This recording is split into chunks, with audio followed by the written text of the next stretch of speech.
오늘 오후뿐만 아니라 내일 저녁에도 말씀을 전해주실 목사님은 이종전 목사님이십니다. 앞을 보시면 이종전 목사님의 양력이 간단하게 기록이 되어져 있습니다. 일본에서도 공부를 하시고 미국에서도 또 공부를 많이 하시고 지금은 우리 대신총회신학원 원장님으로 수고를 하시고 여러분 여기에서 길 하나만 넘어가면 인천 논현동인데 그 논현동에서 지금 목회를 잘 하고 계시는 그런 목사님이십니다. 제가 이 목사님을 알게 된 지는 참 오래되었는데 그동안 알면서 이렇게 지내오니까 제 마음속에 느껴지는 것이 하나 있습니다. 목사님은 역사신학을 전공하셨는데 특별히 한국교회사를 전공하셨는데 이 역사신학 분야뿐 아니라 신학의 모든 부분에 대해서 참 해박한 지식을 가지고 계신 분이다, 이런 생각이 늘 듭니다. 바른 신학, 개혁주의 신학, 개혁파 신학의 아주 대가라고 말씀드릴 수 있는데 오늘 저희들에게 귀한 시간을 내주셔서 2시간에 걸쳐서 하나님 말씀을 듣게 되었습니다. 우리가 읽은 성경 이 에베소서 5장 14절 이 말씀을 근거로 해서 오늘 저녁에는 1907년도 이 평양에서 일어난 부흥운동과 그 부흥운동이 우리에게 주는 교훈에 관해서 말씀을 듣도록 하겠습니다. 목사님 나오실 때 우리 큰 박수로 환영하도록 하겠고요. 목사님 헌금을 위해서 기도해 주시고 말씀 주시겠습니다. 박수로 환영하겠습니다.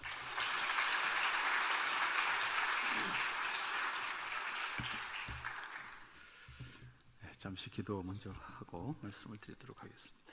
하나님 감사합니다. 귀한 날, 귀한 시간, 귀한 지체들과 함께 하나님의 크신 섭리와 하나님의 크신 뜻을 헤아리게 하시니 감사합니다.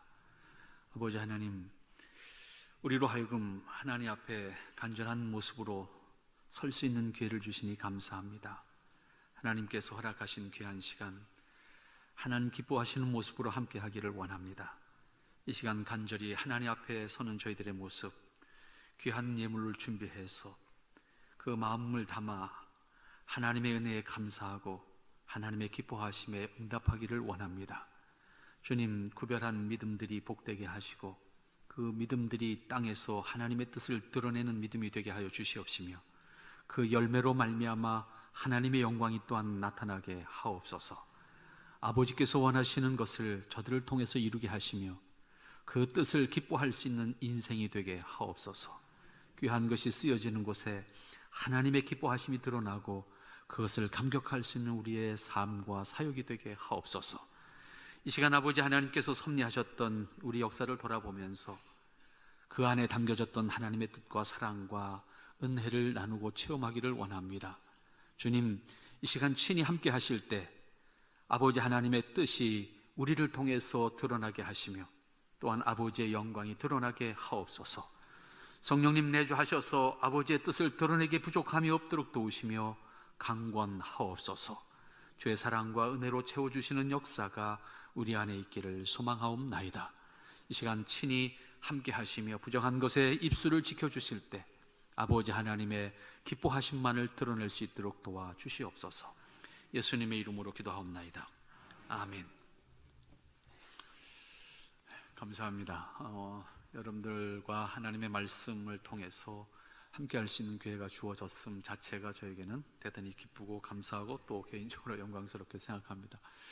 우리 이정현 목사님 목회하시는 교회에서 여러분들과 함께 대할 수 있는 그 기회가 제게도 영광이라고 생각을 합니다. 오늘 본문의 말씀을 여러분들 함께 읽으셨습니다만은 오늘 저에게 주어진 시간을 통해서 나누어야 될 과제는 한국교회를 역사하셨던, 한국교회를 일으키셨던, 그리고 한국교회를 지금까지 인도해 오신 하나님의 섭리 속에서 우리가 깨우쳐야 될 것, 그것이 뭘까 하는 부분을 가지고 좀 나누고 싶습니다. 특별히 오늘 첫 번째 시간 주어진 주제는 1907년 대부흥운동이라고 하는 것을 가지고 여러분들과 나누게 되는데, 간략하게 먼저 우리나라에서 130년이라고 하는 시간이 지금 지나갔습니다. 선교사들이 입국을 한 이후에 130년입니다. 입국 전 역사는 놔두고 입국한 이후에 130년의 시간이 이제 조금 더 지나서 133년 차가 되겠습니다만은 이런 시간이 지나갔는데 이 130년 역사 속에서 우리 한국 교회에 크게 일어났던 부흥의 역사, 어떤 부흥의 사건, 어떤 전환점이 됐던 역사를 더듬어 본다고 하면 1907년을 보통 일반적으로 이야기를 하는데 이 1907년을 보통 우리가 평양 대부흥운동 이렇게 표현을 합니다. 1907년 대부흥운동과 이어지는 1910년 백만인 구룡운동이라는 것이 있습니다. 근데 이것은 다른 것이 아니라 사실은 연장선에 있는 운동. 그래서 우리가 그냥 1907년 대부흥운동 이렇게 이해를 합니다. 그 다음에 내일 여러분들과 함께 소개해 드리고자 하는 것이 해방 직후에 1948년도 8월부터 시작됐던 300만 부흥운동이라고 하는 것이 있습니다. 그런데 이 300만 부흥운동이라고 하는 것은 아쉽게도 우리 한국 교회사에서 없습니다. 다시 말하면 기록되어 있지 않는 역사인데 사전들을 뒤져도 보면 또 거기 나와요. 분명히 300만 부흥운동이라는 게 있었는데 왜 역사책에 기록되지 않았을까? 이건 또 다른 과제로 남겨지는 문제입니다만은 그 역사가 사실은 우리 교단의 역사이기도 합니다. 근데 우리 300만 부흥운동의 역사 속에 우리 교단의 역사가 있는데 이것이 왜 역사에 기록되지 않았을까? 이건 굉장히 이제 깝깝한 문제로 남겨져 있는 부분이고, 그래서 내일 저녁에는 이 300만 부흥운동, 해방 직후에 일어났던 300만 부흥운동의 내용이 무엇이었고 그것은 어떤 동기에서 어떤 열매를 맺었을까? 이 부분을 내일은 다루도록 하겠습니다. 그 이후에 우리나라에 이제 다시 어떤 큰 전환점이 주어지는 부흥운동이라고 하는 것은 사실은 1970년대로 넘어와서 1973년도에 있었던 빌리그레암 대집회가 여의도에 있게 됩니다. 이 빌리그레암 집회 이후에 바로 이어지는 1974년도 엑스폴로 74라고 하는 대규모 집회가 일어나게 되는데 이 집회를 이제 기점으로 해서 우리나라가 폭발적으로 성장하는 어떤 출발점이 되고, 그것이 이어서 1977년도 8년도에 들어오면서 소위 민족 복음화 운동이라고 하는 개념으로 이제 부흥운동의 어떤 그 타이틀이 바뀌면서 민족 복음화 운동이라고 하는 말로서 이제 우리나라의 부흥운동이 일어나게 되고, 그 정점을 찍는 것이 어디냐면 1985년 선교 100주년 기념 집회입니다. 선교 100주년 집회가 여의도에서 이제 이루어지게 되는데, 여기를 정점으로 해서 한국교회는 이제 무너지기 시작합니다. 내용적으로 봤을 때. 그래서 1985년도 이후에 대형 집회를 통해서 성장하는 것은 멈칫하게 되고, 10년쯤 지나서 1995년을 전후로 해서부터는 대형 집회라고 하는 것이 한국교회 안에서 사라지기 시작합니다. 그리고 교회 안에서조차도 이제 프로그램 중심의 어떤 성장 패턴이 형성된다, 이렇게 이제 우리가 볼 수가 있습니다. 그렇다고 하면 큰 전환점이었던 사건들을 보면 1907년 대부흥운동, 그 다음에 해방 직후 1948년도 8월 달에 시작하는 300만 부흥운동, 그리고 70년대에 들어와서 엑스폴로 74, 그리고 70년대 후반기에 있었던 민족 복음화 운동, 그리고 1985년도에 와서 일어났던 우리가 거대한 행사를 했죠. 선교 100주년 대회를 여의도에서 하게 됨으로써 한국 기독교의 성장을 세계가 놀라게 하는 사건이 됐죠. 100만 명의 크리스찬들이 한 장소에 모인다. 이건 세계에 없었거든요. 무슬람 빼놓고는. 그 사건이 연일 전 세계에 이제 토픽 뉴스로 이제 전달될 만큼 큰 사건이 이제 여의도에서 벌어지게 됐죠. 이렇게 봤을 때 오늘 여러분들하고 이제 제가 오늘의 현실 먼저 생각을 해야 될까요? 오늘날은 왜 그런 현상이 안 일어날까?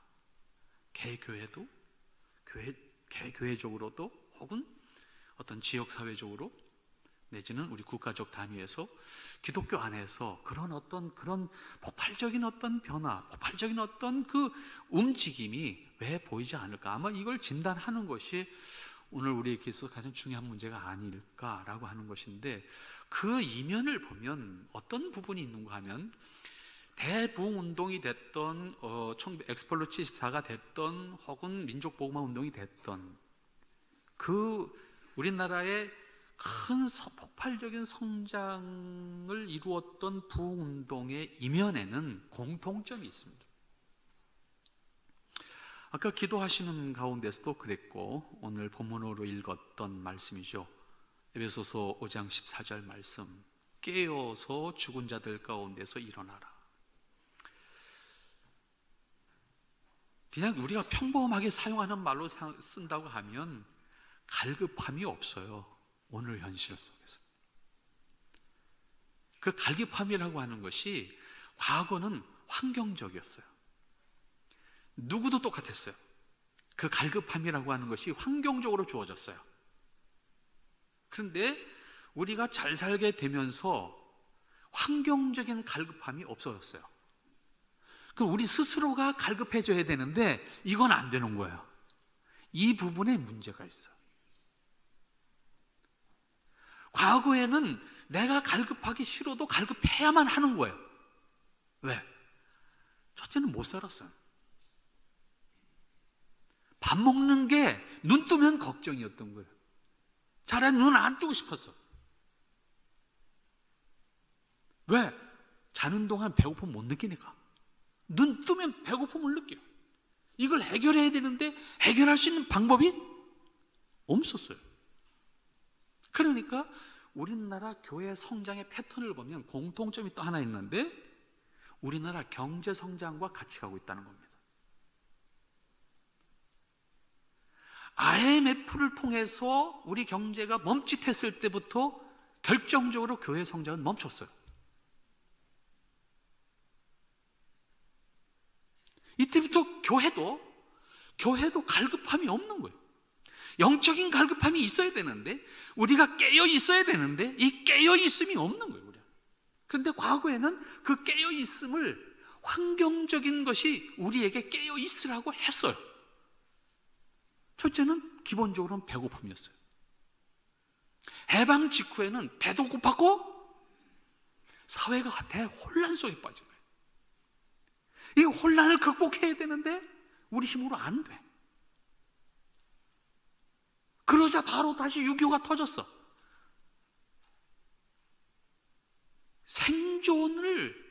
생존을 매 순간 걱정할 수밖에 없는 상황 속에서 우리가 할 수 있는 것이 아무것도 없었어요. 그 상황 속에서 그리스도인들이 할 수 있는 게 뭐였어요? 갈급한 기도죠. 그 외엔 답이 없으니까. 뭔가 어디다 SOS를 쳐가지고 나를 도와주러 올 수 있는 사람이 없어. 이것이 가장 기본적이었어요. 70년 들어와서 폭발적으로 인구는 늘어났는데 먹을 건 없어, 여전히. 그런데 이때는 뭐예요? 정치적 혼란기야. 유신이 시작되면서부터 시작해서 의식 있는 사람들은 이 상태로는 안 된다. 백성들은 배고프고. 이 과정 속에서 뭔가 돌출구가 있어야 되겠는데 일반인들은 민주화 운동으로 돌출구를 찾으려고 노력을 했습니다. 반면에 교회는 이 부분에서 정말 간절하게 하나님을 바랄 수밖에 없었던 상황이 있어요. 우리나라의 큰 부운동의 전환점에서 보면 이러한 갈급함이라고 하는 것이 시대적, 정치적, 사회적 배경 속에서 주어졌다라고 하는 것입니다. 그것이 얼마만큼일까? 사실은 지금 그냥 우리가 너무 편안하게 너무 빠른 속도로 성장해왔기 때문에 상상이 안 돼요. 그 시대를 다 경험하신 분들조차도 아련하게 그때는 그랬지 하는 정도로 넘어갈 수 있을 만큼 오늘 우리에게는 여유로움이 있어요.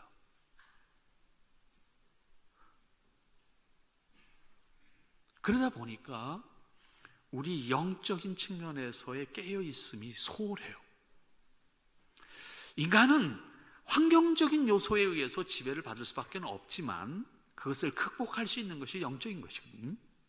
그 부분 속에서 우리가 예수님께서 말씀하셨던 것처럼 심령이 가난할 수 있어야 되겠는데 환경적으로 주어졌을 때는 가난했는데 환경이 넉넉해지니까 심령이 가난할 수 있는 우리 스스로의 모습이 없는 거예요. 이것이 만들어지지 않고서는 부흥운동이라고 하는 것이 형성될 수가 없습니다. 왜냐하면 부흥운동이라는 것은 사람이 계획해서 만들어낼 수 있는 것이 아니기 때문입니다. 2007년도에 평양 대부흥운동을 100주년 기념으로 해서 뭔가 한국교회 부흥운동을 일으켜보자고 서울에서부터 시작을 해서 평양 대부흥운동의 리바이벌을 주도하는 계획들이 있었고 운동들이 있었습니다. 그런데 대부분의 사람들은 그런 일이 있었는지도 모릅니다. 많은 조직을 가지고 준비를 했음에도 불구하고 어디서도 반향이 일어나지를 않았어요. 부흥운동이라고 하는 것은 하나님이 하시는 것이지 사람이 기획해서 만들어낼 수 있는 것이 아니에요. 사실은 기획해서 잘 하신 분이 계세요. 세계적으로 유명하신 분이 빌리 그레함입니다.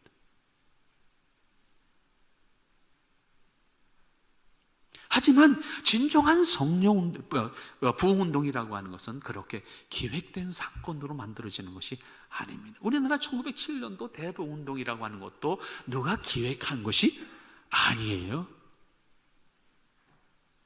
그런데 1907년 대부흥운동이든 해방 직후에 일어났던 300만 부흥운동이든 여한에 또한 공통점이 있어요. 물론 1974년도 엑스플로 74도 마찬가지예요. 민족복음화운동도 마찬가지예요. 그 이면에 공통점이 뭐냐면 회개예요. 회개가 동반됨으로 말미암아 그 심령이 가난한 상태로 단순히 환경적인 것을 극복하기 위한 간절함만이 아니라 그 문제가 해결되지 않는 원인이 내 안에 있다라고 하는 겁니다. 내 안에. 그것이 우리의 죄의 문제였어요. 이것을 통해하는 과정을 통해서 사람들이 변화를 일으키고 감동을 받게 되고 그 과정을 통해서 사람들이 그 만들어지는 부흥운동의 분위기가 만들어지게 된 거예요. 그러면 우리가 우리 스스로에 대한 결국 심령이 가난해져야 된다라고 하는 측면으로 다시 갔을 때 우리 안에서 내가 정말 하나님 앞에서 뿐만 아니라 우리 이웃 앞에서 내가 진정 하나님의 은혜를 받지 아니하고서는 존재할 수 없는 사람이다라고 하는 것에 대한 애통함이 그 애통하는 모습이 우리 모두에게 있어야 되고 그 애통함의 진실함이 교감으로 나누어질 수가 있어야 돼요. 1907년 대부흥운동이 일어나기 전에 사실은 1907년 대부흥운동을 굳이 역사적으로 정리하면 1903년 원산 선교사 수양회라고 하는 데서부터 그 출발점을 갖습니다. 원산은 장로교 선교사들도 들어가 있었고 감리교 선교사들도 들어가 있었습니다.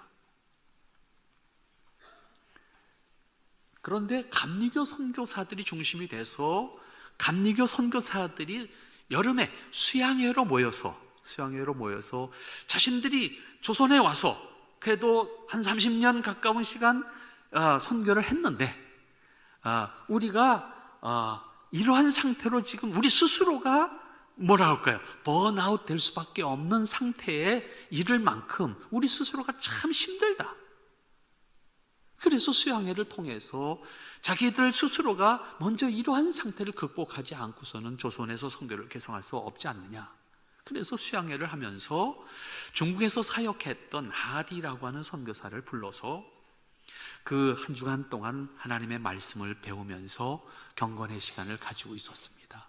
그때에 하디의 가르침을 받으면서 감리교 선교사들이 회개하기 시작한 거예요.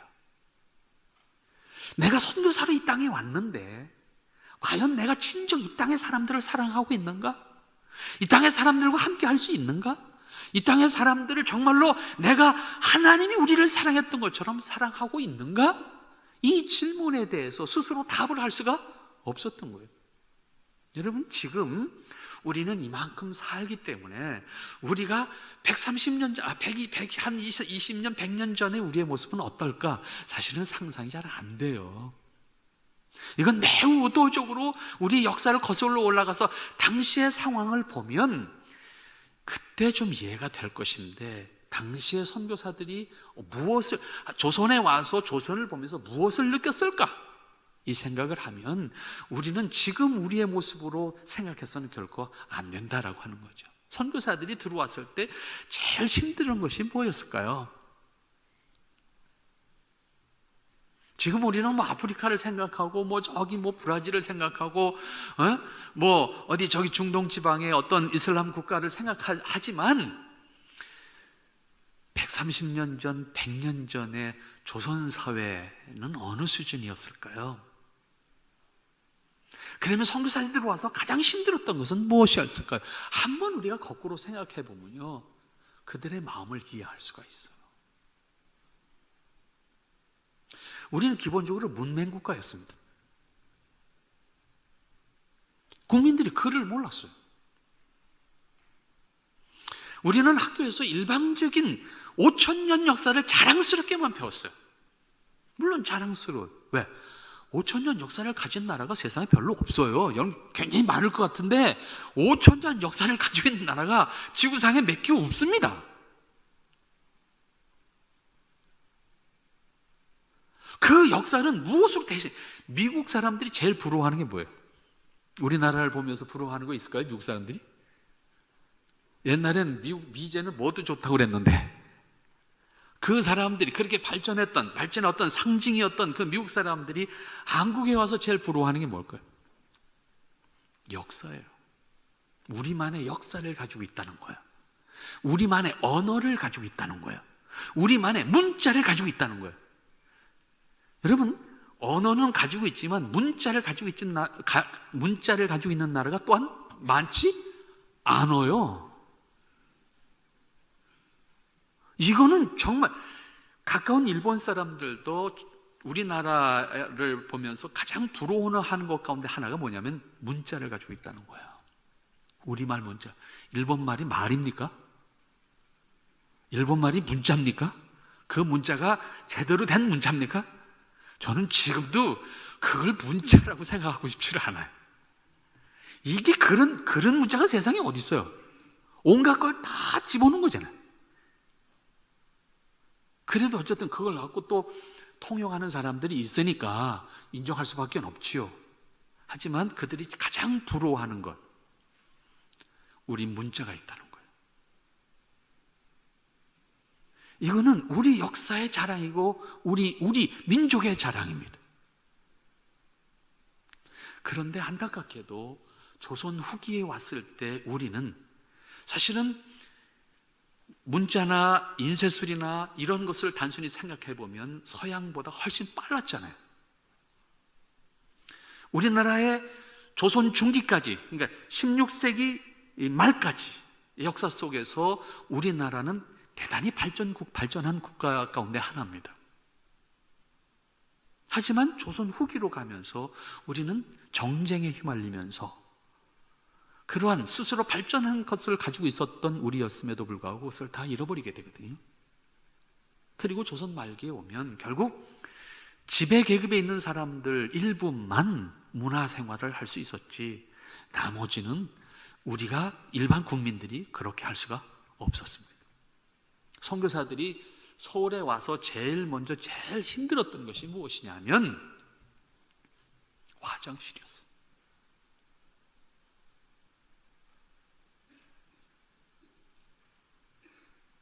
한번 상상해 보세요. 화장실. 서울 시내 화장실이 어떻게 생겼을까? 그리고 화장실을 쳐가는 사람은 있었을까? 서울 시내에서 화장실에서 넘쳐서 흘러가는 그 오수가 온갖 마을길을 다 돌아서 한강까지 가는 겁니다. 그게 한 집에서만 나오는 게 아니잖아요. 한번 상상을 해보세요. 화장실을 치우는 제도가 없었습니다.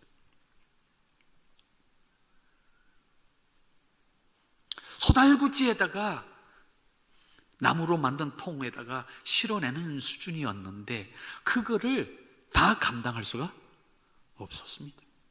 비 오는 날 다 씻겨 내려가는 거죠. 그러니까 온갖 화장실 냄새가 서울 장안을 지배하는 수준이었다. 이렇게 한번 생각을 해보시기 바랍니다. 그리고 선교사들이 나가서 전도를 허락받고 나아갔을 때에 주어진 우리나라의 환경들, 당시에 우리나라의 먹을거리 한번 생각하십시다. 선교사들이 키 큰 사람은 우리나라 사람들이 사는 집에 들어갈 수가 없어요. 가서 방에서 누우면 발이 문 바깥으로 나와야 돼요. 거기에 방바닥은 뭐였어요? 우리는 생각합니다. 장판이 깔렸을 거라고. 착각이지요. 장판이 어디 있습니까? 멍석 정도 깔았으면 아주 잘 깔은 집안입니다. 사대부 집안 아니고서는 종이장판을 깔 수가 없었습니다. 거적이죠, 거적. 거적을 깔고 그것도 안 되면 그냥 북대기라 그러죠. 그 수준이었다고. 그 수준에서 먹는 건 뭐였어요? 온갖 우리는 저장식품을 먹을 수밖에 없는 환경이었기 때문에 우리는 모든 것을 발효해서 먹을 수밖에 없었고, 저장 방법이 발효밖에는 할 수 있는 다른 방법이 없으니까. 저장식품의 공통점이 뭡니까? 냄새를 해결할 수가 없다는 거예요. 우리는 그거를 아주 구수하다고 생각하지만 그거를 처음 대하는 사람은 이 구수한 것이 아니라 역한 거죠. 이 발효식품의 공통점이 뭐냐면 한번 맛을 들이면 중독성이 있어서 계속 먹어야 된다는 거예요.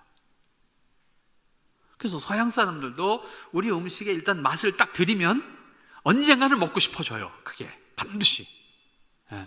그런데 이걸 먹는 시도 자체가 어려운 거죠. 우리는 삭혔다 그러는데 서양 말에 삭혔다는 말 없어요. 썩었다 그러지.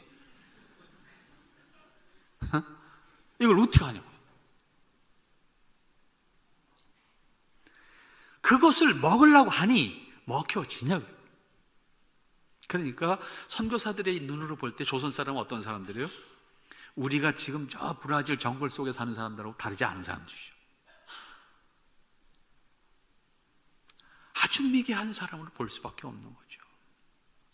그러니까 선교사들이 이 사람들한테 전도를 하고 오긴 했는데 정작 이 사람들을 사랑할 수 있는, 이 사람들을 품을 수 있는 여유가 없었던 거예요.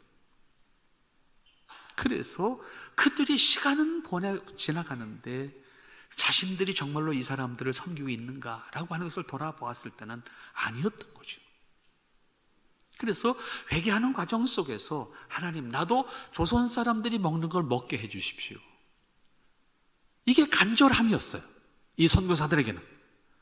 조선 사람들이 사는 곳에서 우리도 살 수 있게 해 주십시오. 그런데 살 수가 없었어요. 왜? 오늘날도 우리나라 선교사들이 외국에서 강해요. 강한 건 여러 가지 정서적인 문제도 있어요. 왜냐하면 물론 유럽 사람들이나 서양 사람들이 전도하면서 식민지 했기 때문에 거부하는 부분이 있는데 우리는 그런 적 없잖아요. 또 백인도 아니고. 그런 면에서 수용력이 있어요. 수용에 있어서 유리한 점이 있어요. 그런데 우리 스스로 유리한 게 있어요. 그게 뭐냐 하면 우리 반도 역사 5,000년 역사를 통해서 보면요, 이 반도에서 살아남은 우리는 보통 사람이 아니에요. 보통 사람은 이 반도에서 살아남을 수가 없었어요. 이미 우리가 살아있다는 것 자체가 우리는 보통 사람이 이미 아닌 거예요.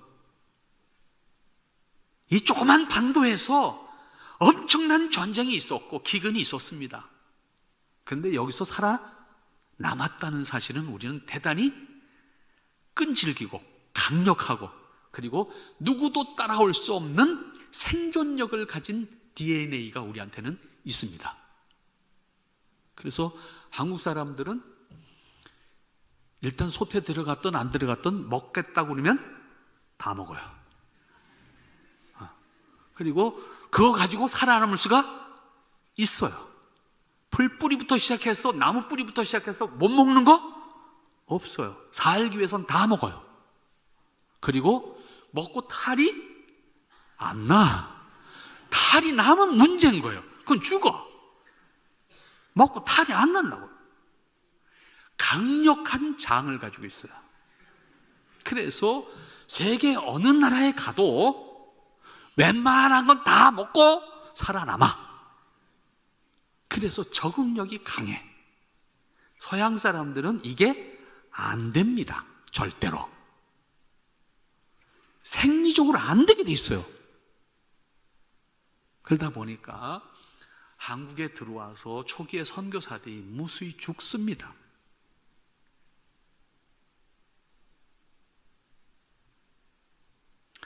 선교사들의 자녀들이 가장 많이 죽었습니다. 태어나자마자부터 시작해서 10살 미만의 아이들이 그냥 죽어나가는 거예요.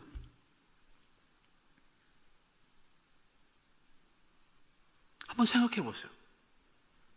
부모 입장에서 자기 아이들이 죽어나가는 이 선교 현장에서 어떤 마음이었을까? 물론 그런 환경 속에서도 내가 이 땅에 복음을 전하러 왔으니 나는 이 땅에서 끝까지 묻혀서 복음을 전하는 것을 내 사명으로 다 하겠다 했던 선교사들 있어요. 아무도 감당할 수 없는 일이죠. 예를 들어서 호남 지방에 선교사로 왔던 존 킨이라고 하는 선교사가 있습니다. 자기 아이 넷이 다 죽어요.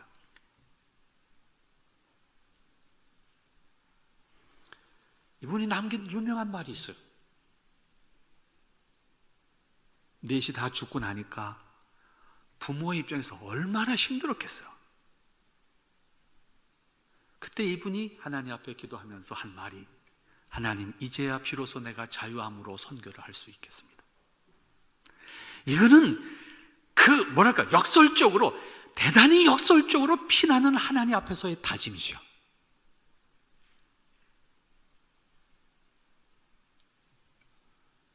그러한 선교사들이 있었어요. 그래서 초기에 많은 사람들이 죽었어요. 근데 그 죽은 이유 가운데 가장 많이 죽은 이유가 뭐냐? 요즘 같으면 절대로 안 죽어요. 그게 이질로 죽는 거예요. 이질로. 물 갈아먹고 설사해서 죽는 거야. 지금 같으면 링거 맞으면 살아. 이게 해결이 안 된 거예요. 그 다음엔 전염병이에요. 장티푸스. 가장 많이 죽은 거예요. 장티푸스.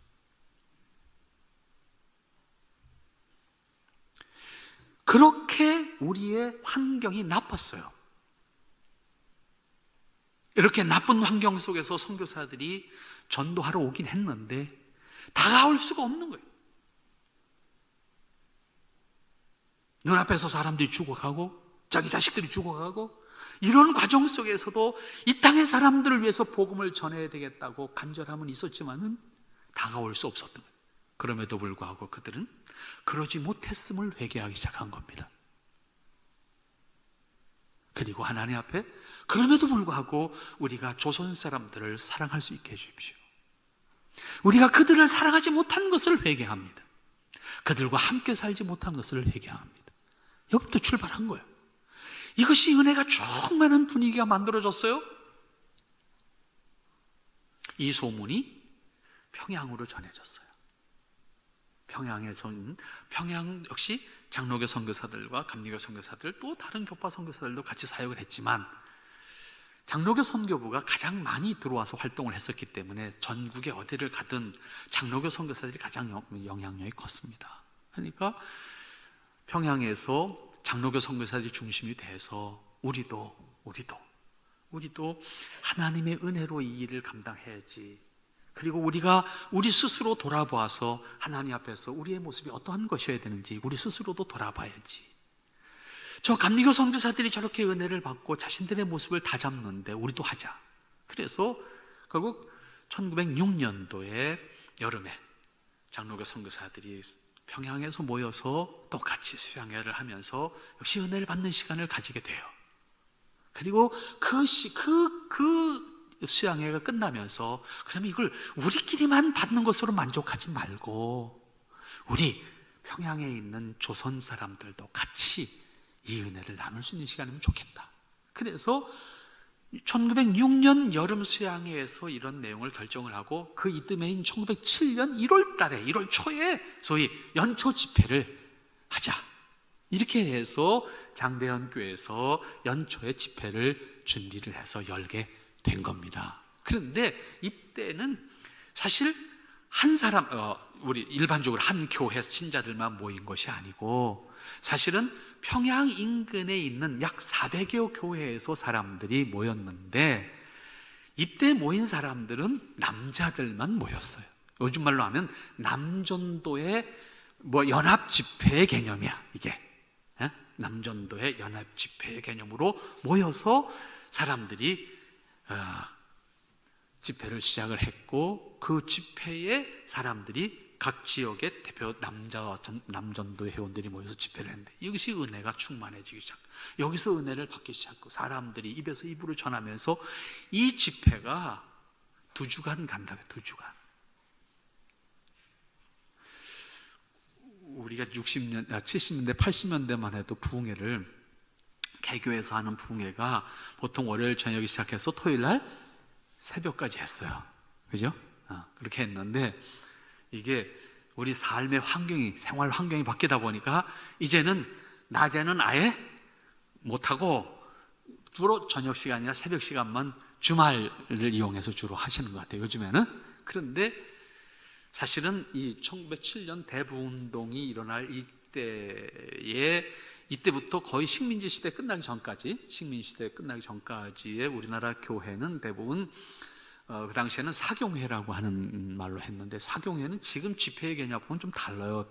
똑같다고 생각하면 안 되고 당시에는 우리가 아까 말씀드렸던 문맹 국가였기도 했고 일반 국민 교육을 받지 못했던 시대였기 때문에 사경회라고 하는 것은 성경 공부만 하는 것이 아니라 오후 시간 같은 경우에는 일반 상식서부터 시작해서 세계 역사도 공부하고 별거 다 공부하는 시간이 있었어요. 그리고 24시간 집회야. 24시간. 집에 갔다 오는 이런 개념이 아니에요. 24시간 했다니까요. 새벽부터 시작하면 잠자는 시간 빼놓고는 계속 뭔가를 했다고. 근데 보통 얼만큼 했냐면 2주간 했어요. 2주간. 장대현 교회 집회도 마찬가지였어요. 2주간 했어요. 2주간. 그런데 제가 이 남한 땅에 있는 사경의 역사를 좀 뒤져보면서 여기저기 사경의 흔적을 찾아보는 작업을 하면서 확인할 수 있었던 것은 이 사경에는 보통 2주간 정도 했는데 조금 길게 하는 지역은 한 달 했습니다. 한 달. 지금은 상상이 안 되는 얘기죠. 이 얘기가 거의 불가능한 얘기이기도 하고요. 그런데 더 길게 한 동네가 있어요. 더 길게 했는데 얼마큼 했을 것 같아요? 2주간이 보통 사경회라고 하면 가장 제가 확인한 안에서 이런 내용은 역사책이 없는 얘기야. 사실은 이건 다 내가 발로 찾아낸 그런 이야기인데 제일 길게 한 사경회는 얼만큼 했을 것 같습니까? 예누리 없이 3개월 했습니다. 지금 상상이 안 되죠. 얼마나 갈급했는가라고 하는 것을 확인할 수 있어요. 3개월. 이 3개월 할 수 있는 것은 내륙에서는 안 되고 섬지방에서 3개월 정도 했는데 지금 옹진반도, 황해도 옹진반도 서쪽에 있는 섬지방들 3개월을 보따리 싸가지고 모여서 24시간 기도하고 24시간 공부하고 24시간 배우는 시간을 가졌어요. 그리고 교제하는 시간을 가졌어요. 근데 그러다 보니까 이쪽 동네가 어떤 현상이 나타나냐면요. 그러니까 웬만한 목사님이 가서 헛소리하면 큰일 나는 동네가 된 거죠. 한번 생각해 보세요. 3개월 동안 같이 밥 먹고 성경 공부했는데 일반 신자들의 수준이 높아질 수밖에 없지요. 그래서 비록 섬이지만 의식이 깨어졌고 성경 지식이 박식해졌고 동시에 많은 헌신자가 나와요. 많은 헌신자가 나오고 지역이 복음화되는, 지역 복음화가 이루어지는 거예요. 그래서 지금도 그쪽 지역, 지금 다 나머지는 다 이북 땅이니까 지금 남은 게 서해 5도라고 보통 표현하잖아요. 백령도, 대청도, 소청도, 그리고 쭉 밑에 내려와서 이제 연평도.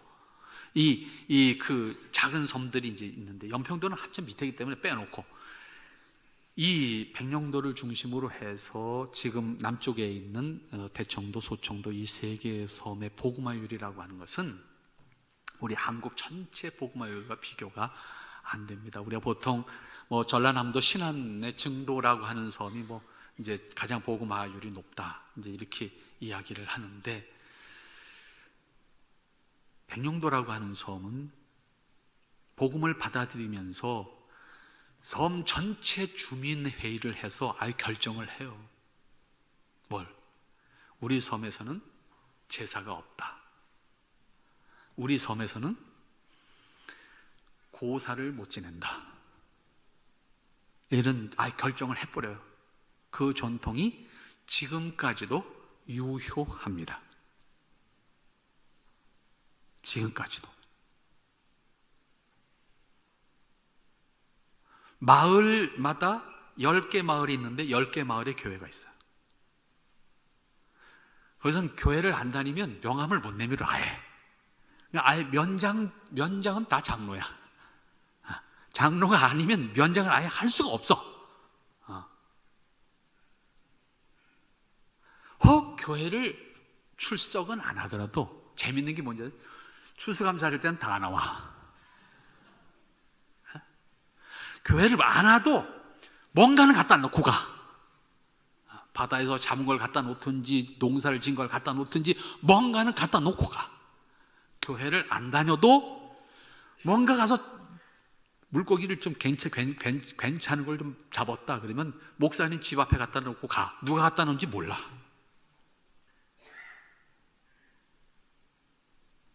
그 정도의 복음화가 이루어질 수 있었던 것이 바로 3개월의 사경회가 매년 있었으니까 나타난 결과예요. 결국 1907년도에 대부운동이라고 하는 것이 일어나게 되는 여러 가지 이유들 있지만은, 첫째, 아까 말씀드린 회개운동이라고 그랬어요.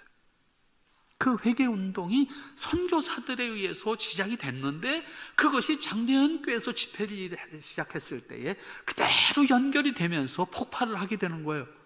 그러니까 2주간 동안의 집회가 사람들이 설렁설렁 시간이 지나가면 사람들이 빠져나가잖아요. 근데 시간이 지나갈수록 사람들이 더 오는 거예요. 더 오는 거예요. 왜? 남전도에만 모였잖아. 여자들은 지금 못 오고 있잖아, 여기에.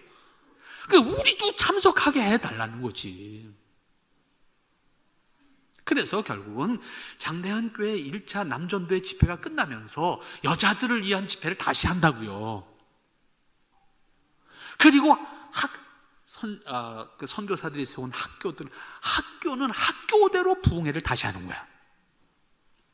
그러니까 남자를 위한 집회, 여자를 위한 집회, 학교를 위한 집회 따로따로 열면서 그 열기가 입소문을 타고 전국으로, 그리고 만주로, 한국 교회가 있는, 선교사들이 있는 곳에는 다 전해지기 시작을 하죠. 이렇게 해서 1907년의 대부흥운동은 한국 교회사에서 정말로 찾아볼 수 없는 하나님의 은혜를 체험하고 믿음의 어떤 감격을 체험하고, 나아가서 교회가, 그리고 복음이 우리에게 어떠한 존재였는가를 다시 생각하게 함으로써 하나님 앞에 설 수 있는 기회를 허락했죠. 이 결과 한국 교회가 비로소 깨닫기 시작해요. 그 전까지는 우리가 역사를 정리할 때에 우리 한국 교회가 130년 역사라고 하지만 실제로 한국교회가 스스로 한국교회를 운영해 나가는 그 시점 이전을 선교시대, 다시 말하면 선교사들에 의해서 가르쳐지고 통치되어지고 이끌림을 받을 수밖에 없는 피선교 국가의 교회 수준이었던 거예요. 그게 1907년 이전은. 그러나 1907년 이 대부흥 사건을 통해서 한국교회가 우리 민족을 전도해야지, 이 의식이 깨우쳐진 거예요. 이전까지는 선교사들이니까 선교사들이 해야지 이렇게 된 거고, 전도를 우리가 해야 된다라고 하는 생각이 형성되지 않았어요.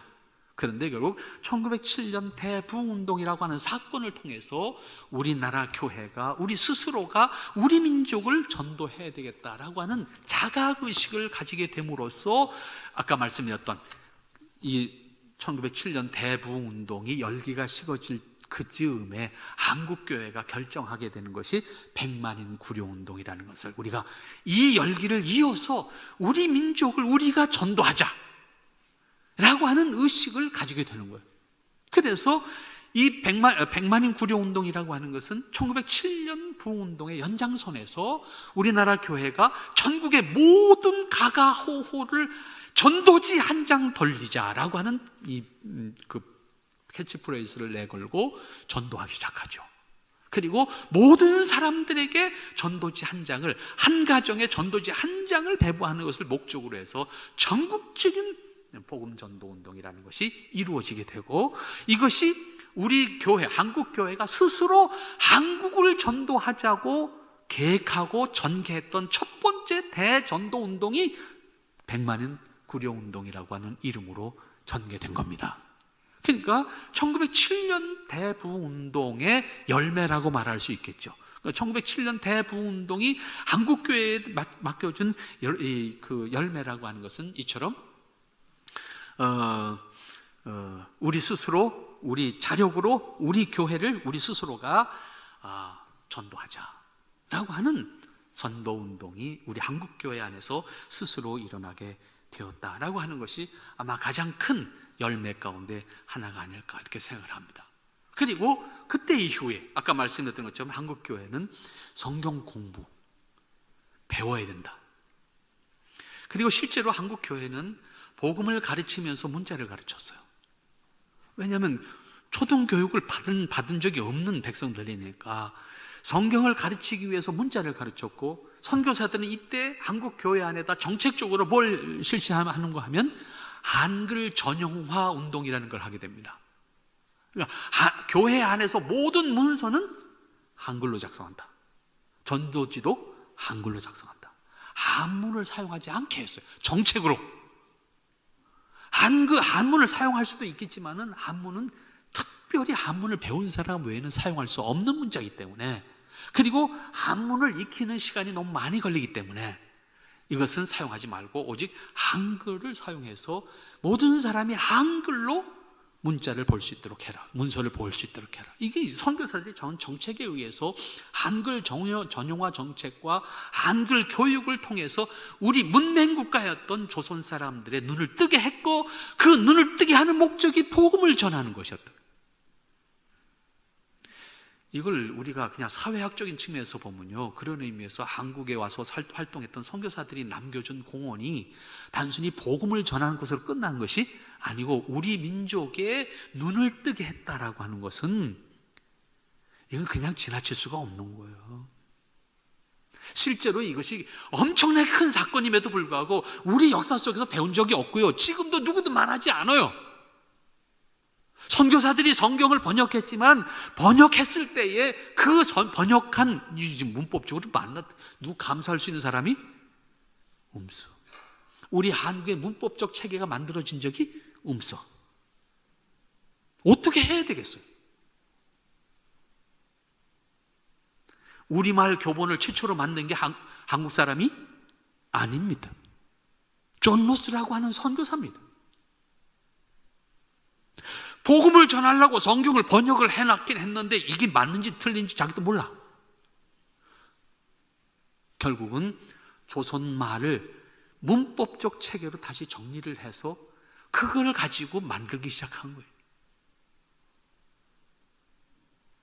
번역은 했지만 인쇄를 할 수 없었어. 왜? 한글 활판을 어디서 구할 수가 없어.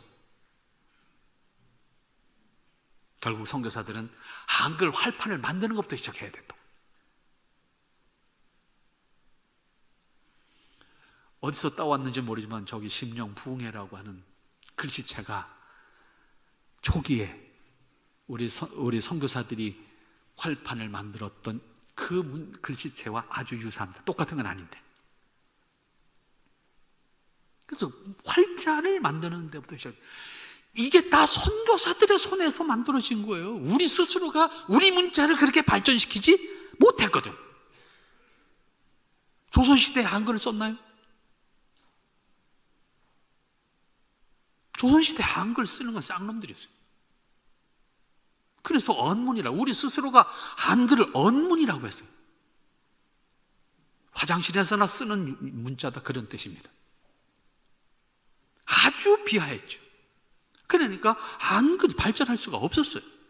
이거를 선교사들이 우리 글로 살려내는 겁니다. 그러한 역할을 하면서 복음을 전하려고 했지만 그들에게 벽은 문화의 벽이었고 환경의 벽이었고 언어의 벽이었고 다양한 벽이 있었죠. 그 벽을 넘어서 이 땅의 사람들을 사랑하기까지 그들은 그들의 힘으로 감당할 수 없어서 하나님 앞에 엎드려 기도했고, 그것을 통해서 하나님의 은혜를 체험하면서 내가 이 땅의 사람들을 사랑할 수 있게 해주십시오. 이것이 그들에게 이 땅의 사람들을 사랑할 수 있도록 하는 계기가 되었다라고 말씀을 드릴 수가 있을 겁니다. 그렇게 해서 일어났던 것이 1907년 부흥운동인데, 이 1907년 부흥운동은 결국 모든 사람, 우리 한국 그리스도인들에게 성경 공부에 대한 매력을 가지게 했고, 성경 공부를 할 수 있게 했고, 성경 공부를 모일 때마다 하는 과정에서 열심히 기도하게 됐고, 기도라고 하는 것이 우리가 이제 이 1907년 대부흥운동의 열매 가운데 하나가 새벽기도입니다. 통성기도도 다 이 1907년이라고 하는 대부흥운동의 과정을 통해서 합심기도, 그래서 이 통성기도, 그 다음에 새벽기도. 근데 물론 새벽기도가 이때부터 매일 새벽했냐, 그건 아니에요. 새벽기도라고 하는 것이 처음 이때 시행이 됐어요. 그런데 그것이 매일 새벽기도로 발전한 건 언제? 그건 정확하게 아직 모르겠어요. 모르겠는데 이것이 만일에 검증이 될 수 있다고 하면, 검증이 안 돼서 단언해서 말씀을 드릴 수 없습니다만은 검증이 될 수 있다고 하면 이거 역시 우리 교단에서부터 시작됐다라고 말할 수 있는데, 김치선 목사님이, 우리 교단의 설립자였던 김치선 목사님이 1944년에 남대문 교회의 당회장 목사님으로 부임을 하면서 시작했다라고 말할 수 있어요. 이거는 남대문 교회에서 시작한 건 분명한 사실이에요. 하지만 그 외의 교회에서 매일 했냐 안 했냐, 이걸 검증할 수가 없어. 그래서 단언은 못하는데, 문제는 이 남대문 교회에서 시작한 건 분명한 사실이다. 다른 교회에서 안 했다고 하면 그거 역시 우리 선배 목사님에 의해서 시작된, 그래서 한국 교회에 널리 퍼지게 되는, 그래서 300만 부 운동에 있어서도 가장 중요한 건 새벽기도 운동이었거든요. 이런 모습을 우리가 분명히 볼 수가 있지 않나, 이렇게 생각을 합니다. 그래서 기도운동, 그 다음에 전도, 아까 말씀드린 것처럼 모든 사람에게, 모든 가정을, 소위 축호전도라 그러잖아요. 모든 가정을 방문해서 그 한 가정에 복음을 반드시 전하는 축호전도 운동이라고 하는 것이 이때 일어나게 됩니다. 그리고 한국교회가 가지고 있는, 오늘날 전 세계에서 한국교회를 부러워하고 있는 것 가운데 하나가 사실은 봉사입니다. 한국교회 신자들이 헌신적으로 봉사하는 그런 봉사의 분위기가 이때 만들어지는, 그러니까 1907년 대부흥운동이라는 것은 사실 한국교회가 성장한 이후에 가졌던 환경적인 모습들을 대부분이 형성하게 되는 동기가 됐다, 그렇게 말할 수 있어요. 한국교회 신자들처럼 이렇게 교회 안에서 다양한 측면의 헌신을 하는, 그런 헌신하는 봉사가 이루어지게 되는 것은 이 1907년 대부운동을 통해서 나타났다, 이렇게 볼 수 있겠고, 또 하나는 헌금 생활 역시 마찬가지입니다. 한국교회 신자들이 정말 푼돈 모아서 하나님의 뜻을 섬기기 위해서 헌금하는 일들에 정말 동참할 수 있었던 그런 계기들이 만들어지는 것이 1907년 대부운동의 어떤 분위기 속에서 만들어졌고, 그러한 것을 감당하는 과정 속에서 아까 말씀드렸던 전도운동과 그 다음에 백만인 구조운동으로 이 전도운동이 전개됐고, 그리고 참 뭔가 하고 싶은데 할 수 있는 거 아무것도 없는 사람, 뭔가 내 몸으로라도 뭔가 하나님의 뜻을 섬기면 좋겠다, 이렇게 해서 만들어졌던 당시에 독특한 그 헌신 것이 하나 있는데, 그게 뭐냐면 그게 그 당시에 말로 날연보운동이라고 했어요. 날연보운동.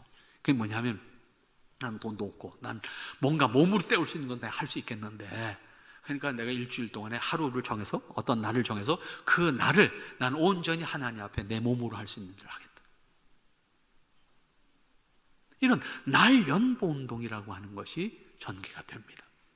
그래서 복음의 은혜를 통해서 거듭나는 감격만이 아니라, 그걸로 끝나는 것이 아니라, 하나님께서 나를 이 땅에 존재하게 했던 하나님의 뜻을 내가 살아가는 감격을 누릴 수 있는 기회를 가지겠다, 그것이 나한테 주어졌다는 사실을 깨우치고 하나님의 뜻을 사는 기쁨이 나에게 있어야 되지 않겠냐. 같은 인생을 산다고 하면 이러한 측면에서 소위 1907년 대부운동을 통해서 나타나게 되는 큰 변화가 있는데, 그것이 뭐냐면 교회 다니는 사람들의 삶의 내용이 바뀌는 거죠.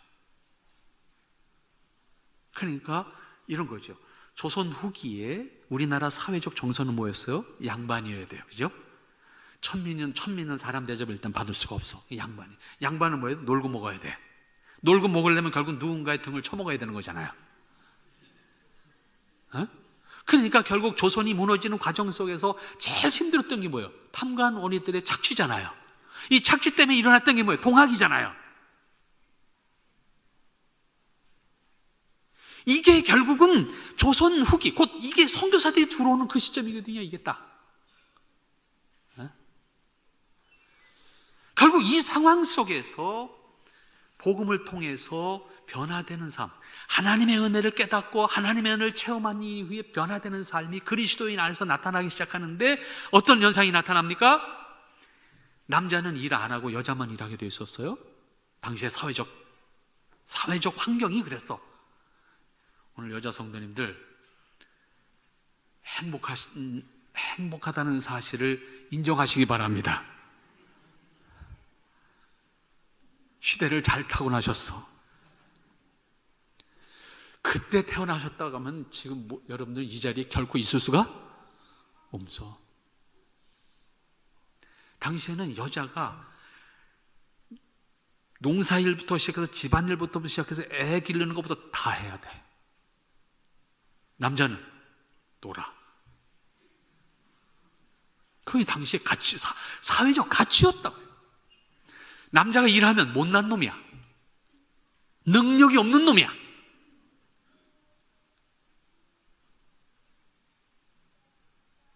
그러니 여러분, 경제적으로 생활이 됩니까? 안 됩니까?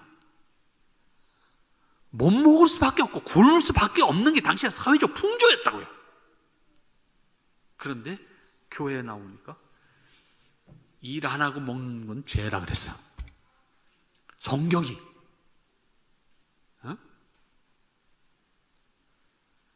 사람의 의식이 바뀌니까 남자가 일을 하게 되고, 남자가 일을 하게 되니까 자연히 먹는 게 생기고, 사람들이 보니까 어떻게 되겠어요? 일하는 건 못난 놈이라고 생각했는데 굶으면서 못난 놈이라고 욕할 수 있는 상황이 아니야. 쟤는 지금 먹고 있거든, 일해서. 그러니까 생활이 바뀌지요. 잘 살게 돼. 잘 산다는 게 지금의 잘 사는 건 아니지만 어제 밥 먹고 살게 되지요. 그러니까 결국은 교회 안 다니는 여자들의 마음은 어떻게 생겼어요? 내가 살려면 어딜 가야 돼요? 교회를 가는 게 내가 사는 길이다. 유일한 길이다. 누구도 대신 자기 입장을 말해줄 수 있는 사람이 없는데 교회 가면 누가 얘기해? 목사님이 얘기하거든? 그러니까 교회를 나올 수밖에 없는 거예요. 근데 남자가 일하는 것만이 아니야. 조선이 망했던 이유 가운데 하나가 제사 때문에 망했어. 내일 먹을 게 없어도 오늘 저녁에 제사상을 차려 내야 되는 게 여자의 책임이야. 남자는 책임 안 줘. 여자는 무슨 수를 써더라도 그날 조상을 섬길 수 있는 제사상을 차려내야 돼.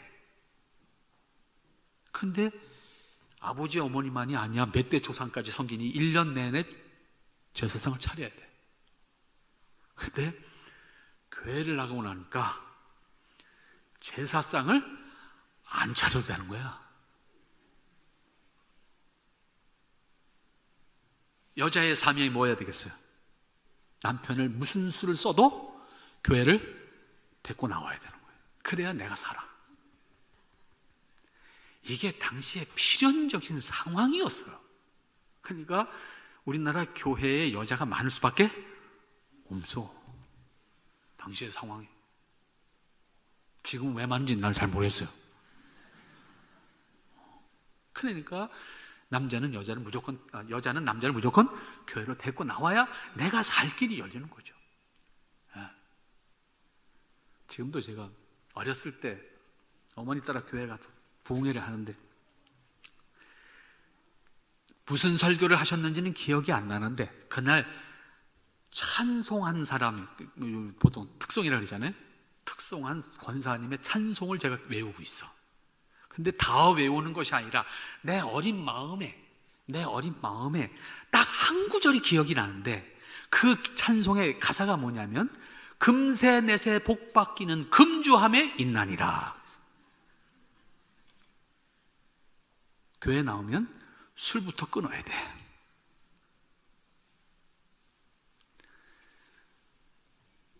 여자들이요, 남편을 전도 안 하면 스스로 죽는 길을 택하는 거야. 목숨을 걸고 전도를 했던 거죠. 그 권사님의 찬송이 내 어린 마음에 왜 그것이 머리 박혔는지 나도 모르지만은 어쨌든 금세 내세 복 받는 거는 술을 끊어야 된대. 그게 가사 내용이잖아요. 그러니까 1907년 대부흥운동은 대전환점을 만들어주는데 그리스도인들의 가치관을 바꿔놓는 거예요. 그래서 우선 기본적으로 생활이 바뀌는데 일하는 것을 부끄러워하지 않고 일하는 것을 무능력이라고 생각하지 않고 남자가 밭에 나가서 논에 나가서 일하는 것을 당연하다고 생각하니까 경제적으로 윤택해지기 시작했죠. 그리고 도덕적인 생활이 변화가 되죠. 당시의 사회적 가치는 우리나라 당시의 사회적 가치는 남자는 일 안 하고 첩을 두고 사는 것이 능력이었어요. 그러면 이것 때문에 결국 생기는 문제가 가정의 문제잖아요. 여자는 한이 맺히는 거죠. 이거를 교회가 죄라고 가르쳤다. 누구도 말 못하는 거예요. 당시의 사회에서. 그리고 그것은 당시의 사회적 능력이었고 있는 사람과 그리고 능력 있는 사람의 표식이었다고. 이거를 가르쳐주는 사람이 없었어요. 누가 그걸 말할 수 있는 사람이 없었어요. 그런 대표적인 예가 하나 있어요. 이천에 가면, 여주 이천 사이에 가면 공군 비행장에 공군부대가 하나 있는데 그 공군부대 바로 건너편에 농 가운데 있는 마을에 하나 있는데 가롤이라는 마을이 있어요. 그 교회 역사를 뒤지다가 그 교회에서 있었던 사건을 한번 찾아보게 됐습니다. 이천 지방의 교회가 세워지는 과정 속에 이름은 제가 잊어버렸습니다만 그 지역의 지주가, 그러니까 이천 일대 어마어마한 땅을 가지고 있는 지주가 시대의 흐름을 보니까 이게 뭔가 바뀌어 가거든. 그러니까 조선이 망해가는 어떤 이런 상황을 보고 보니까 이게 시대를 빨리 갈아타야 되겠다 하는 생각에 선교사들을 만나서 내가 교회를 다니겠다. 이 사람은 복음을 받아들인 게 아니에요. 지금 그 지역의 지주로서 시대를 보니 세상이 바뀌어. 이 바뀌는 세상을 빨리 알기 위해서는 선교사들과 가까이 지내야 이 세상에서 내가 이걸 계속 잘 누릴 수 있겠다 판단을 한 거죠. 그래서 선교사를 만나서 내가 교회를 좀 다녀야 되겠다. 그래서 교회를 나갔어. 교회를 나가서 딱 보니 뭐 선교사가 하는 소리도 들만하고, 뭐 가면 다 자기 밑에서 교회 신자들이 다 자기 집에서 다 소장민으로 먹고 사는 사람들이잖아요. 그러니까 교회 가면 얼마나 또 다 머리 숙여서 인사하고 또 이렇게 높이 우리 지주님이 교회를 나오셨으니 얼마나 고맙게 생각하겠어요. 그 기분도 좋아. 그래서 교회를 열심히 다녔어요. 근데 문제가 생겼어요. 문제가 뭐예요? 첩이 많아. 당시에 그것은 자랑이었어요. 능력이었어요. 교회에서는 용납이 안 되는 거죠. 교회에서 권징을 했습니다. 당신은 오늘부터 교회를 나올 수가 없다.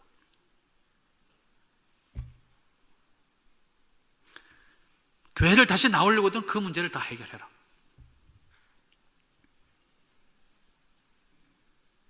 근데 이 사람도 또 괴짜야.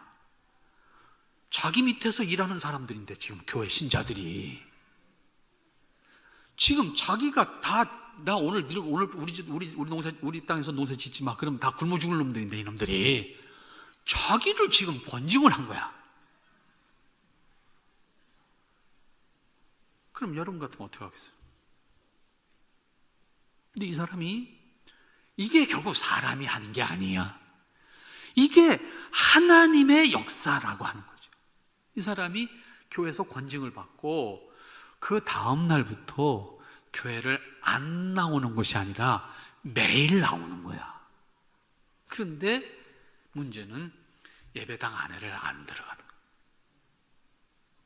예배당에 안에 안 들어가고 예배당 문 밖에.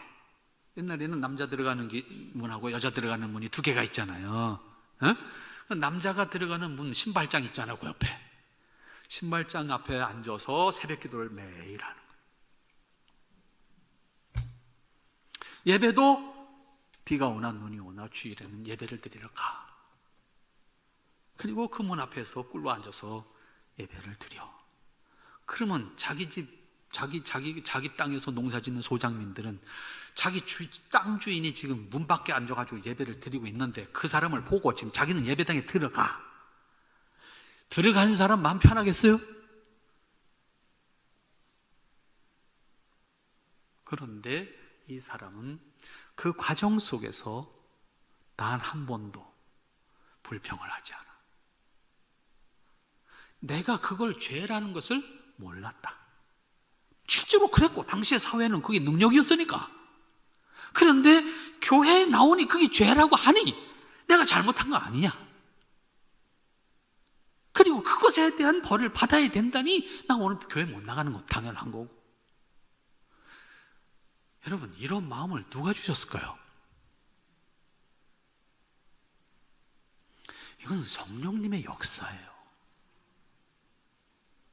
그러니 나는 여기서 예배를 드리는 게 마땅하다. 그러면서 1년 동안 첫 문제를 다 해결하는 거예요. 땅을 떼어서 내가 뭘로 한 거니? 너는 이 땅 가지고 너 살아. 너는 이 땅 가지고 죽어. 그리고 오늘부터 나하고 관계가 없다. 정리를 다 하는 거죠. 그리고 1년이 지났습니다. 1년이 지난 다음에 교회는 해벌을 하는 거예요.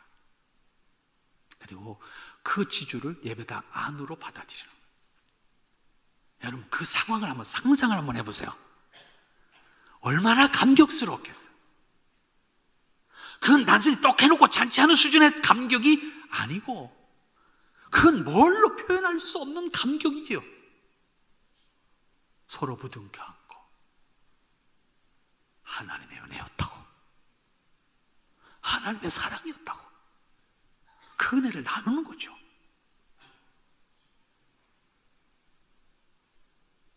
그리고 그 사람이 교회 안에 들어와서 그때부터 교회 생활을 하게 되는 거예요. 그리고 땅이 동네마다 다 있잖아요.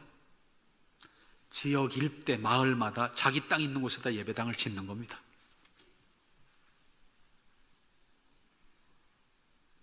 그래서 이천 지방의 교회는, 초기 교회는 다 이 사람에 의해서 세워져 갑니다. 이렇게 우리 초기 사회는 선교사들이 들어와서 활동했던 그 시절에 우리 환경은, 우리가 가지고 있는 정서는 성경의 가르침과는 너무나도 거리가 먼 것이었어요. 그런데 이 부흥운동을 통해서 사람들의 변화가 일어나는데 도덕적인 우리의 생활의 자세가 바뀌고 생활의 기준이 바뀌고, 그래서 일반인들이 가졌던 그러한 가치관을 버리고 성경이 가르쳐주는 가치관을 가지고 하나님의 뜻을 사는 사람들로 변화되는 거죠. 그러니까 그때 이후에 생기는 말이 뭐예요? 동네에서 껄렁껄렁하고 돌아다니는 사람이 있으면 너 그렇게 할 일 없으면 교회나 나가라. 그러지 않았어요, 어른들이? 근데 자기도 교회 안 다니고. 그런데 동네에서 껄렁거리고 돌아다니는 사람이 있으면 붙잡아 놓고 그렇게 할 일 없으면 교회 가라, 이랬거든요. 그런데 지금 한국교회 모습은 아직도 교회 다니냐? 뭐가 바뀐 거예요, 지금 상황이? 이건 누구의 책임이에요? 이것은 세상의 책임이 아니에요. 우리의 책임이에요. 적어도 1907년 대부흥운동을 통해서 한국교회에 나타났던 현상은 생활의 변화였어요. 가치의 변화였어요. 기준의 변화, 윤리 기준의, 도덕 기준의 변화였어요. 회개는 입으로만 하는 것이 아니라 실제로 이루어졌어요. 다른 사람한테 해코지 했던 사람은 찾아가서 용서를 빌었고, 다른 사람 돈 꼬갔던 거 갚지 않고 떼거졌던 사람은 가서 용서를 구하고 그것을 갚았고, 선교사들과 한국 신자들 간의 알력도 회개함으로 서로 용서하고 이해하고. 한국 사람들이 지금도 우리 한 배달의 민족 강조하잖아요. 우리는 뭔가 이 반도에서 살아남기 위해서, 아까 말씀드린 먹고 사는 것만 얘기했습니다만, 사실은 이 반도에서 살아남기 위해서는 단순히 먹는 문제만이 아니에요. 살아남기 위해서 우리가 몸부림쳤던 부분을 통해서 우리 안에 형성된 그 뭔가의 자존심이 있어요. 그 자존심 때문에 선교사들과 알력이 끊임없이, 우리가 양반인데 이 서양의 쌍놈들이 와가지고 이런 개념이 형성이 됐거든요. 그래서 실제로 1918년 이후에 가서 보면 어떤 현상이 나타난가 하면, 서양 선교사가 싫어가지고 선교사의 가르침을 받기 싫다, 그래서 이탈하는 사람들이 나와. 그래서 선교사들의 가르침과 도움 아예 필요 없다, 우리끼리 교회한다. 그래서 이때 등장하는 게 자유교, 자치교라는 이름으로 나와요. 그게 지금 다 이단이 됐어. 그러나 그때는 이단이 아니야. 선교사들과의 그 알력 때문에 선교사들과 대립을 하면서 떠나는 사람들이거든요. 근데 그 당시에 이 사람들은 대단히 당시에 한국교회에서 유력한 지도자들이었다고. 그러나 지금처럼 신학을 계속 어디서 배울 수 있는, 지도를 받을 수 있는 환경이 없는 상태에서 뛰쳐나가서 자기들끼리 소그룹을 형성해서, 당시에는 유력했지만 점점 이것이 쇠약해지고 자신들만의 극단적인 집단 생활을 하다 보니까 폐쇄적인 신앙을 형성하게 되고, 그래서 지금까지도 저 소백산맥에서부터 시작해서 저 임실까지 이 뻗쳐지는 이 산맥 속에는 그러한 사람들의 후예들이 지금도 집단 생활하는 사람들이 있습니다. 그렇게 우리 안에 자존심이라는 게 있었어요. 그래서 선교사들하고 대립하게 되는, 이런 문제도 회개함으로 말미암아 회복하게 되고, 이것이 1907년의 대부운동을 통해서 나타났던 큰 변화 가운데 하나. 그리고 무엇보다도 큰 변화는 조선 선교의 주체가 선교사에서 조선 사람으로 바뀌게 되는 거죠. 우리가 해야 됩니다.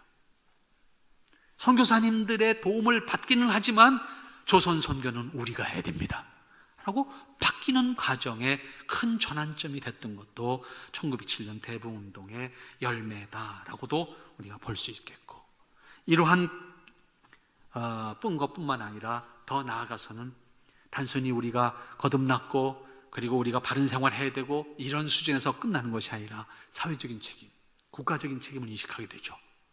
이 사회적 국가적 책임을 인식하게 되면서부터 나타나는 게 뭐예요? 우리나라 독립운동. 모두 누가 주도해요? 기독교 지도자들이에요. 잘 따져보세요. 초기에 독립협회 만든 사람부터 시작해서 그 사람들이 누구였나를 다 찾아보세요. 다 크리스천들이었어요. 1907년 대부운동은 나만 구원받았다는 것으로 끝나지 않았어요. 사회적 책임이 뭔가, 우리가 국가에 대한 책임이 뭔가, 이걸 강하게 인식했다고. 그래서 크리스천 리더들이 사회에 대한 책임과 국가에 대한 책임을 감당하기 위해서 당시의 사회를 계몽하기 위한 계몽운동, 그리고 바로 이어서 식민지 시작되니까 이 식민지로부터의 해방운동, 소위 독립운동, 이 주도를 대부분 다 크리스찬 지도자들이 하게 되는 겁니다. 그리고 그 밑에 교회들이 그 역할을 감당한 겁니다. 그래서 한국 교회가 사실은요, 가톨릭과 비교했을 때 박해를 안 받은 거예요. 상대적으로 보면. 왜? 당시에 국민들이 생각할 때 교회는 뭐였어요? 우리 편이에요. 우리 편. 왕도 나가자빠져 있지. 군대도 없지. 이 나라를 다시 살 수 있는 방법이 없어. 근데 교회는 그걸 하고 있어. 교회 지도자들이 앞장서서 그 일을 하고 있고, 교회들마다 민족을 깨우치는 작업을 하고 있고. 그러니까 내가 신앙과 관계없이 교회는 우리 편이라는 생각을 한 거야. 그래서 내가 교회를 안 다녀도 너는 교회 가, 이렇게 된 거예요. 그것이 식민지의 박해 속에서도 한국교회가 성장할 수 있는 발판을 만든 겁니다.